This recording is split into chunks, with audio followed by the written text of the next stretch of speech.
Hi, I'm Scott Schreiner. I'm the executive editor of Record Publishing Company's weekly newspapers, and I'm a movie buff. So, without any more preamble, without any real preparation, and with the disclaimer that I have seen a decent amount, but not all, of the Academy Award nominated films in 2017, allow me to offer some initial commentary on the Academy Award nominations.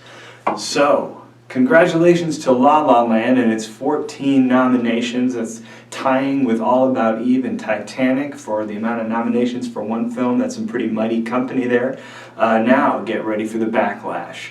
This movie won huge at the Golden Globes earlier this month. It's going to win big at the Oscars, but some people are going to say, what's the big deal? You know, what's the big deal about this movie? It's okay, but it shouldn't have gotten all those nominations. I'll say this. La La Land made me happy, okay? It made me smile. I saw it a month ago. I still can't get the songs out of my head. It's just plain fun. I mean, don't go expecting anything other than that. If you haven't seen the film, it's not Schindler's List. It's not heavy, you know. Just sit back, enjoy it, accept that it's going to win a lot of awards at the Oscars. It is the cure for what ails you. It's a lot of fun. It'll win picture. It's going to win director, although it will probably fall short of Best Actor and Actress. Ryan Gosling and Emma Stone, as terrific as they are in the movie, you'll fall in love with them if you're not in love with them from other movies already. As great as they are, they got their Golden Globes for actor and actress in a musical or comedy. They're not going to win the Oscars. That's as far as they'll get. The other Best Picture nominees, I was thrilled to see Arrival on that list. Best Science Fiction Movie of the Year. And you were looking at a Star Trek and Star Wars huge fan, and each of those series had films this year. So that's saying something, that I'm calling it the Best Sci-Fi Movie of the Year. Great performance by Amy Adams, who is, by the way, going to lose the Best Actress award for the 6th time this year. But great movie. Fences, wonderful film. I missed this play when Weathervane Playhouse did it in Akron a few years back. I wish I'd seen it now because it's a great movie, great script, but based on a play by August Wilson. It is wonderful that it stars a lot of the same cast from the recent Broadway revival, including Denzel Washington and Viola Davis, who will surely win Best Supporting Actress for this. That said, what a sad movie. Don't go see this if you're in a sad mood already. It'll just make it worse. I just wanted to watch Family Guy afterwards or something so I could decompress with some stupid humor. Hell or High Water. Really good movie. Kind of surprised it got nominated for Best Picture. I thought it would get Screenplay, which it did. I'm pleased that it got Best Picture nomination too. This came out over the summer. If you haven't checked this out, you ought to do it. Chris Pine, Ben Foster, Jeff Bridges in an Academy Award nominated performance. Kind of a modern day Bonnie and Clyde kind of thing. It's really good. Manchester by the Sea, written and directed by the great Kenneth Lonergan. Great performance by Casey Affleck, an actor I'd never really thought much of one way or the other, but he's just terrific in this. Michelle Williams, nominated for Best Supporting Actress, just breaks your heart. She'll lose, but Casey Affleck will win, by the way. He'll win Best Actor. Very little question about that. I heard somebody said that it was the funniest movie about grief they've ever seen, and that's a good a description as I've heard for Manchester by the Sea. Really worth your time. Moonlight, very touching film. Glad it's getting this kind of recognition because I don't think enough people saw this movie. It came out over the fall. Maybe they will now. I'm not going to try to pronounce this actor's name. He's a wonderful actor, but I'm going to mangle the pronunciation. But Mr. Ali is probably the favorite for supporting actor. I could get behind that, absolutely. He's a terrific actor. You've probably seen him in like Luke Cage and House of Cards, Free State of Jones, but this is kind of, despite all those other performances, this is kind of a breakout performance for him as a drug dealer who ends up being a mentor to the main character in the first third of Moonlight. Final 3 pictures nominated for Best Picture, Hacksaw Ridge, Lion, and Hidden Figures. Haven't seen these.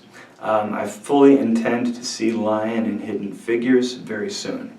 Hidden Figures in particular is a huge hit, very inspiring, by the way, to see a movie headlined by 3 black women clean up at the box office the way it is. It's just cool to see. So I'm going to see those 2. Hacksaw Ridge, I don't know. I'm sure it's a great movie. I've heard great things. At this point, though, at age 42, I just don't want to go to a movie theater and see war anymore. You know, I mean, I'll probably eventually see this movie, but I'm not in a hurry. I'm not going to probably make a point to see it before the Oscars. It's just how I feel. Another cool thing, Viggo Mortensen, Best Actor nomination for Captain Fantastic. Great to see that. Not very many people saw that movie. It came out over the summer. It's a really terrific movie. Interesting that in terms of omissions from the nominations, Aaron Taylor-Johnson got no Best Supporting Actor nomination for Nocturnal Animals. Didn't see that film yet. But he won the Golden Globe for Best Supporting Actor, and he didn't even get nominated for the Oscar. That happens, but it's not particularly usual. His co-star Michael Shannon did get nominated for that film. Omissions also, Annette Bening did not get nominated for 20th Century Women. A lot of people thought she was going to get her 5th career nomination for that, maybe even have a shot to win, because she's never won an Oscar. She's great in that film. I expected her to get nominated, but I think that her slot, or the people that thought, the slot that a lot of people thought was going to go to her, went to Ruth Negga for the film Loving, which, frankly, that's fine with me, because Loving is excellent. It's an excellent movie. She anchors it with a terrific performance. Joel Edgerton didn't get nominated for Best Actor, but he could have as well. He is right there with her. They're a great pair in that film. About an interracial couple getting married against the law in the late 50s.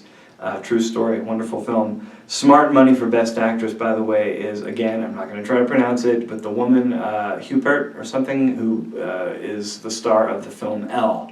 I haven't seen that one, but she's winning a lot of awards. She'll probably win. I thought Jackie might get nominated for Best Picture, by the way. It didn't. It got nominated for Best Actress for Natalie Portman. I don't disagree with that. Natalie Portman is not one of my favorite actresses, but she's terrific in Jackie as Jackie Kennedy. The film, I don't argue with it not getting a Best Picture nomination because it's kind of a great performance, but not a great movie. That's how I felt about that. Screenplay nomination for The Lobster, Best Original Screenplay. Interesting film, weird movie. It was kind of an Eternal Sunshine of the Spotless Mind kind of film, if you know what I mean by that. It's sort of offbeat love story, very original idea. I admired that film more than, The Lobster that is, I admired it more than liked it. I thought it was well done and original, and that's why I'm glad it got a Best Original Screenplay nomination, but it didn't move me the way, for example, Eternal Sunshine of the Spotless Mind did. I just didn't connect with the characters in the way that I really do or the way I really need to if I'm going to love a movie. Finally, one last thing. As I mentioned, I'm a Star Trek and Star Wars fan, and it's great to see 2 nominations for Rogue One, A Star Wars Story, and 1 nomination for Star Trek Beyond. That's pretty cool. Thought I'd end with that. Anyway, that's all I got right now. Oscars are February 26th, so there's another month or so of speculating and other awards going on. The SAGs, or Screen Actors Guild Awards, are coming up in the next week or so. So enjoy the awards season, and if I can do any more videos like this, I will. I've done them in the past, and I think they're a lot of fun. If you actually watched this, I appreciate it.